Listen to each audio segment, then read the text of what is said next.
The story that I hope we tell is a story of connectivity. It's the understanding that the animals that you see from your pickup truck, you see on the highway, that you see outside your window, outside your door, those animals aren't always there. They're moving, and they need freedom to roam. The barriers to their movements are significant, and that in the West includes a lot of fences.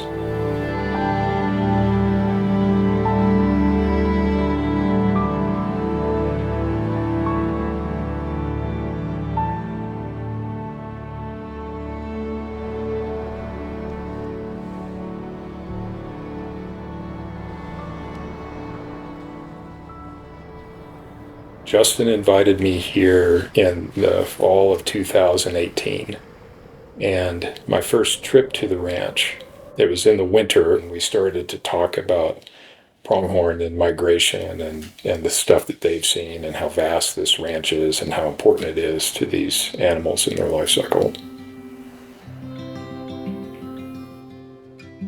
So there's 3 ranches that are interconnected: the State Line Ranch, the Big Creek Ranch, and the A-Bar-A Ranch, and collectively they're contiguous landscape over about a 30-mile stretch from North Park down almost to encampment.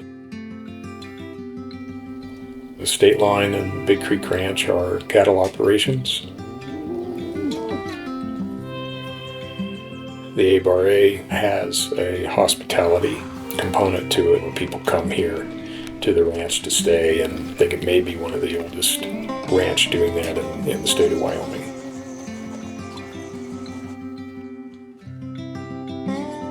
My family came here in 1984. My parents managed for almost 25 years, and then my wife Lissa and I met here and then started managing when my parents retired.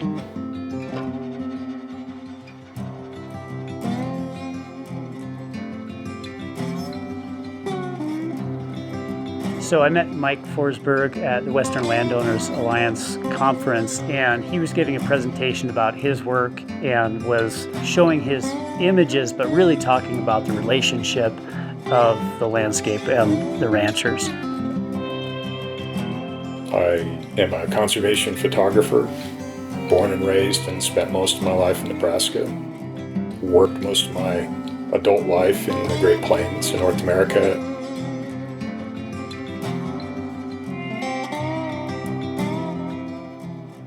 At the end of his talk, I sort of grabbed him and said, "Mike, we really need to talk." He showed me a couple pictures that were this long line of pronghorn across this vast expanse of snow.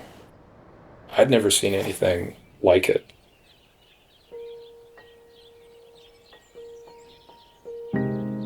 Pronghorn are endemic to North America, meaning it's the only species of its kind.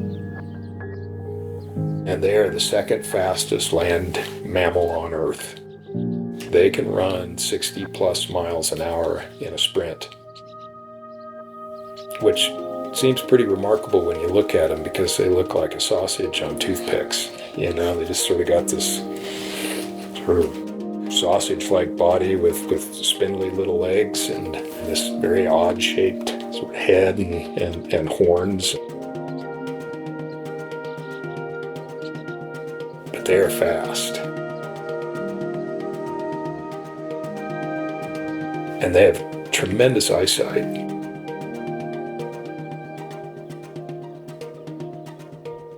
So pronghorn are facultative migrators, so they don't necessarily move every year in those big herds.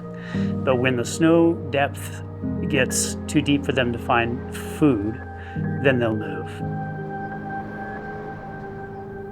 They're moving from high country to low country, and they leave their marks in the snow.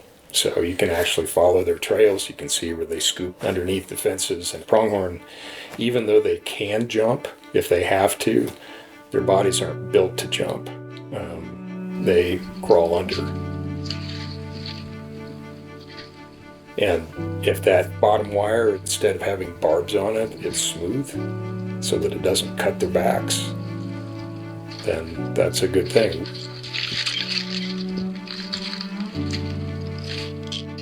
And I can't believe it when I look at them, that they can survive in this sort of landscape. But of course they can, because they've been here for thousands and thousands of years.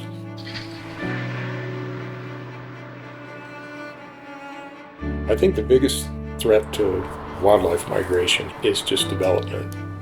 It's more people, and all of that has a negative effect on wildlife, because you're just putting more roads, more fences, more of us into this country.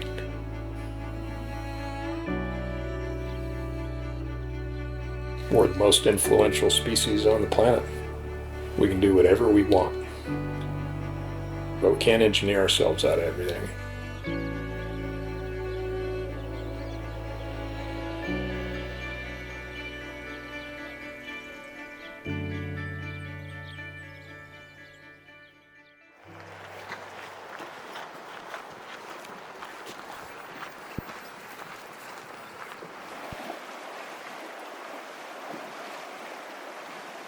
Not sure whose it is. It's somebody's. There was no fly on it. Yeah, that's Oh yeah, yellow Sally, caddis, a couple caddis. I Nice. think that's mine. What's the pattern name? Do you know? Pheasant tail? Yeah, there you go. Pheasant tail.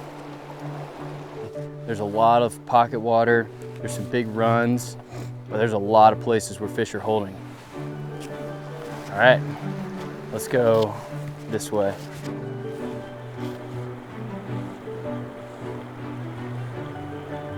All right, pull it out of there. Nice.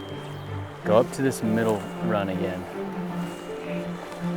Burke and Benji are guys that Nice know cast, this right? land like the back of their hand. They hunt, they guide fishing. They take people on backpacking trips. And they also are good photographers, even though neither of them will admit it. Exit in the corner of the screen here.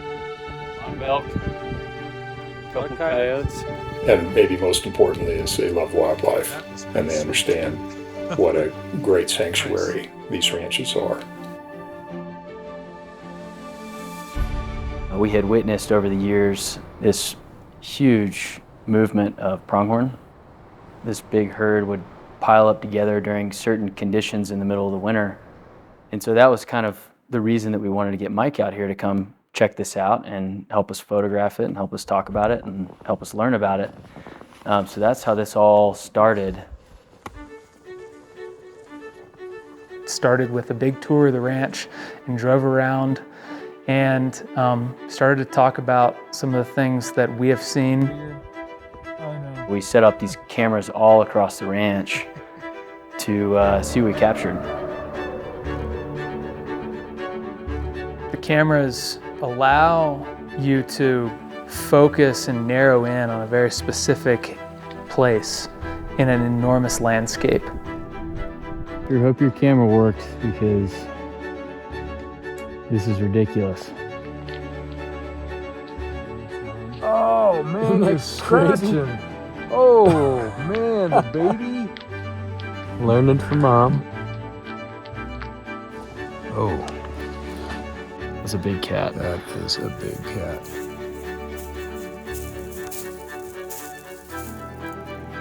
We all knew how much wildlife is out here and how much happens, but sometimes you don't see it all. And we started to just capture this enormous amount of data, showing us all kinds of different species and interesting interactions. I feel like we're learning something new together, which is fun. And I think that's been a fun aspect of this project, is that it's evolved over time. Burke and Benji have led this effort along with the rest of the folks at the ranches here to watch the animals move through these pinch points, move across and through these fences, and see what are their challenges.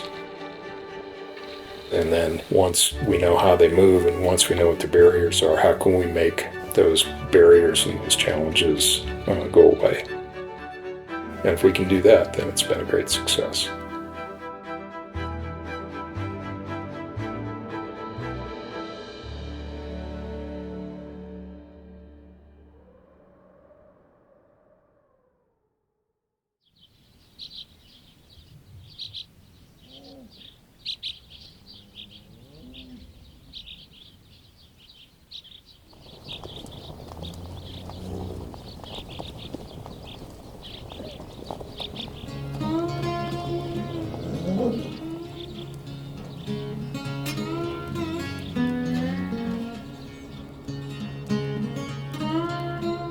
Well, I'm Mark Dunning. I'm the manager of Big Creek Ranch.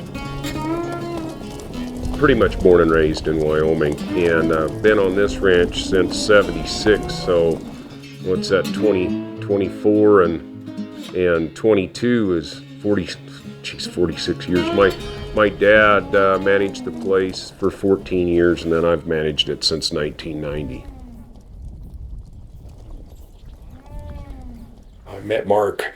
It was in the spring of 2019, and I got a call saying, "Hey, the pronghorn are moving." He said to call when they're moving, and there's about 1,000 animals on the move right now. I was on the Platte River in Nebraska, 8 hours away, photographing cranes, and I had to go. So I just packed my bag and I drove up here. I met Mark on the highway, and he said there they are up on that ridge on the hill, but they're just getting ready to move.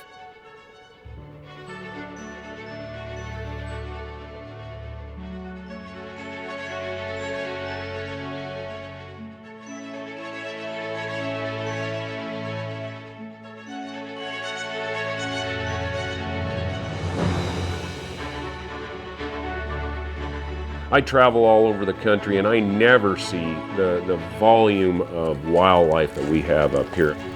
And I'm a wildlife person. I love to see it.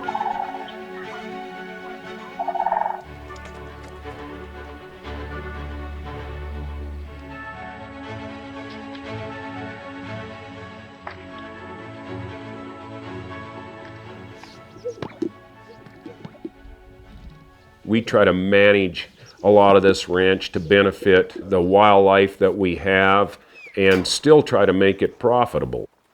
You know, it's a balancing act all the time.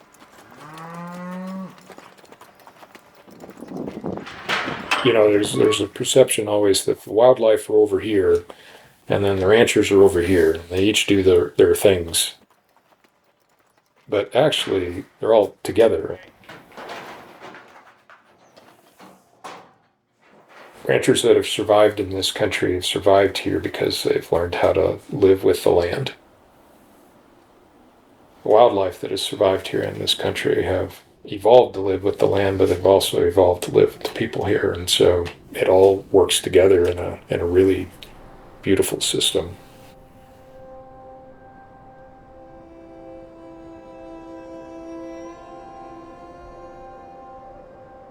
All life is built around water here. It dictates their rhythm of the seasons.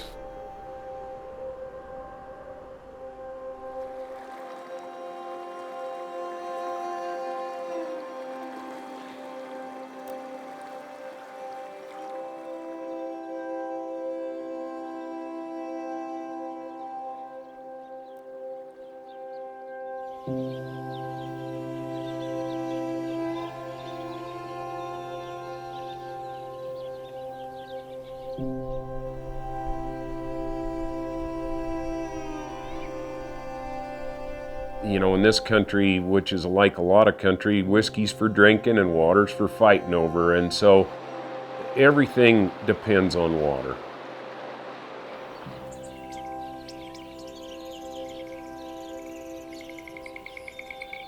We're pretty pristine up here, so the water is cold and it's clear. The value of this water for the people that fish and hunt, everything up here needs to be protected.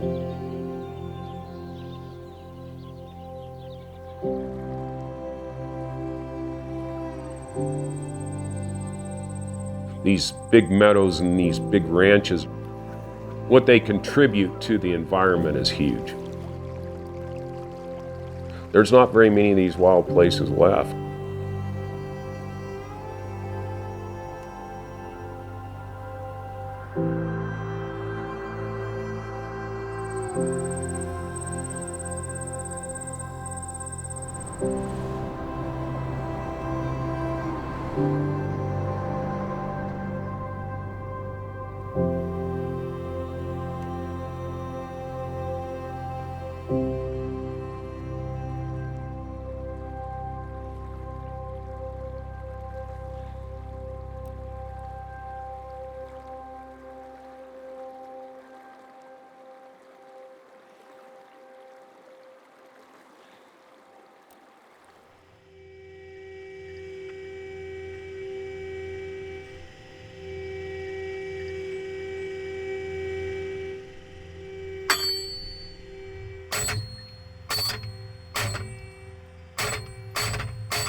There have been various projects over the years to convert fence lines on the ranch to wildlife-friendly fence. But it's been a part of this project too, is really honing in on those key fence lines that cause problems for animals moving across the ranch. Got in touch with this local conservation group. They had some funding to convert some fence lines in the area, and we've identified a number of fences that are going to be converted to wildlife-friendly fence.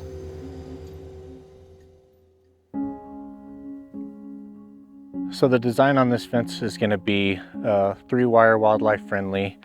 That top wire is going to be 38 inches off the ground. That's kind of to help keep it low enough that wildlife can jump over the fence safely, that we're not impacting their ability to move across the landscape. And the bottom wire is going to be smooth. That's going to be 18 inches off the ground, and that's for both mule deer and pronghorn, especially pronghorn, so that they can go under that fence safely. So it has to work for the rancher as well as the wildlife. And so by putting the 2 strands of barbed wire on there, it's just enough resistance to keep the cattle from pushing on it too hard, and that it still works for their operation.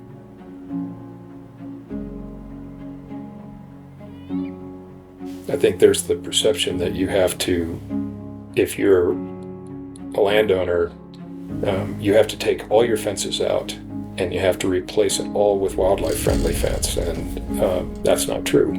You just have to do it in the key spots where these animals have a tradition of moving and migrating, and that's what they've done here.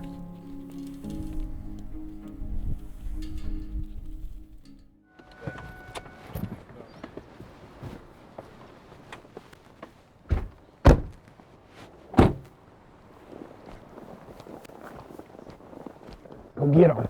Go get him. Has he been hunting yet this fall?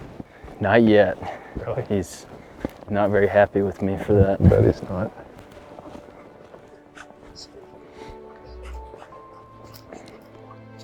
There's a new wildlife-friendly fence, and with the recent snow, a lot of the animals moved out of this country. So we're just trying to figure out where they crossed on this fence line so that we could set up some cameras and get a better sense for how they use it.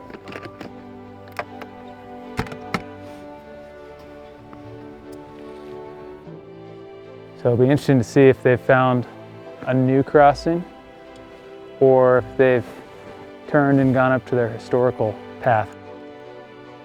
But this fence was a major, I mean, they had to get through this fence in order to get down in elevation, and it was a mess. In fact, it was so overgrown, there were sections of it where we got video of the pronghorn jumping the fence instead of going underneath, because that which would they don't like to jump. No. Either. So this is the first time I've seen this one right here. Yeah. So it looks good. Looks good.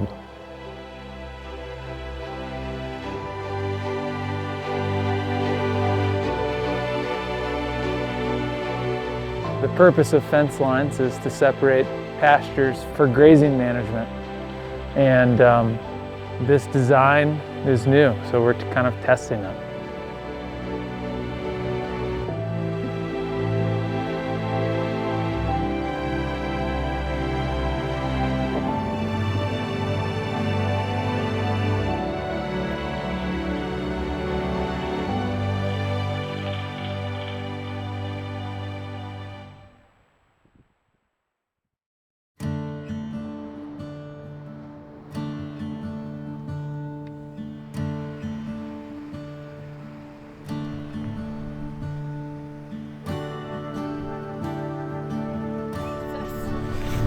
Got a lot of white sand today. Jordan's a rock star science teacher at Encampment Public School.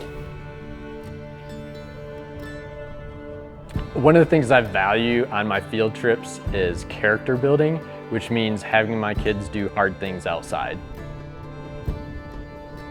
Remember the first time they came out, it was cold outside, it was a blustery day, it was wet, and these kids just were in it to win it.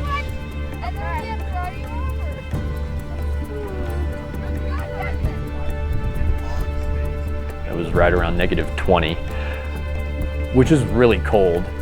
But you know what? The kids were excited, and we were in for an adventure because that's what happens in my classes. Man, what a good looking group. Tough Wyoming. All right, awesome. At this point, we've taken a whole bunch of trips out to A-Bar-A. Most of the time has been with Burke and Benji, several times with Mike and his crew. It's been great. Every trip is great. I love working with them, not only because we learn things about nature and cameras, but they're good people. They're great role models for my students. You kind of watch little previews. One of the big questions students had was, I wonder how long these animals sit here and stare at the fence trying to decide if they're going to cross or not. And that's kind of funny until you extrapolate that and you think about all the fences they cross, all the days of their life. It just blows your mind to think about how much time an animal dedicates to fence crossings.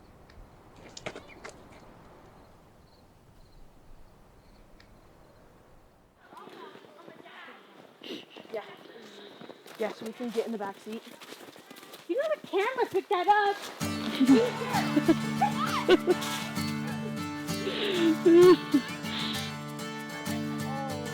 Well, I would love it if my students could remember and embrace and apply everything that's thrown at them on these adventures. The big picture is for them to learn to appreciate the land and the wildlife and the place that they call home. Time.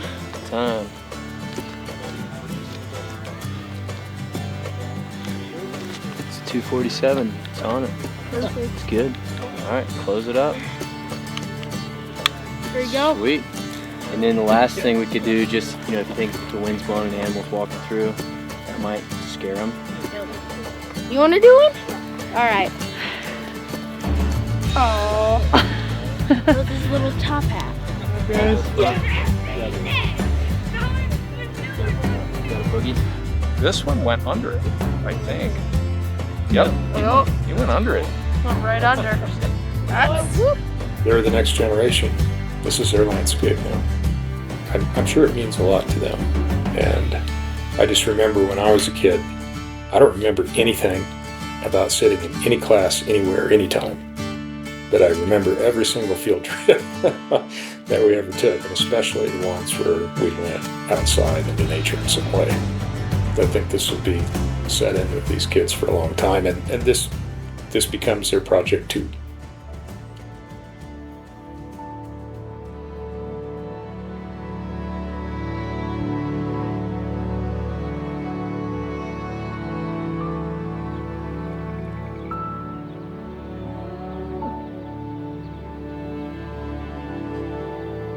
Why should somebody care about pronghorn? I don't know, because they're cool, because they're beautiful, because they have a place here, because they were here a lot longer time than we have been here.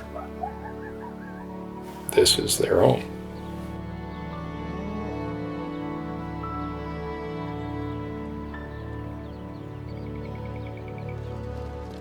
I think with most wildlife species, not with most, with all of them, you protect their homes and you protect them as creatures that deserve to be here. And if you're taking care of the land for them, you're taking care of the land for you.